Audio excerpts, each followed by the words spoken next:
মূল্যমান স্থিতিশীল থেকে নিম্নগামী, এবং আমরা আশা করছি বাজারের সরবরাহ উন্নতি আরও ঘটবে এবং ডিম, মাছ, সবজি, মুরগি, তেল সহ সব জিনিসের পণ্য, স্পেশালি রোজার পণ্য, ছোলা বা খেজুর, এই সমস্ত পণ্যের দাম আমার ধারণা ইনশাল্লাহ আগামী 7 দিনের মধ্যে আরও নিম্নমুখী হবে। স্যার, আপনি রোজা শুরুর আগে গত 12 ফেব্রুয়ারি বলেছিলেন যে 7 থেকে 10 দিনের মধ্যে ভোজ্য তেলের সরবরাহ স্বাভাবিক হবে, এবং দ্বিতীয় দফায় গত 2 দিন আগে আরেকবার বলেছিলেন 7 দিনের মধ্যে স্বাভাবিক হবে।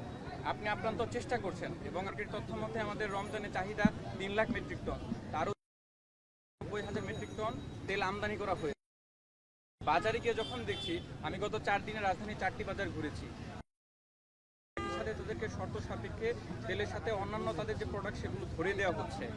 এই যে ক্রাইসিসটা, এটা তো কৃত্রিম সংকট, কারণ সরবরাহ করা হচ্ছে না আমদানি থাকা সত্ত্বেও।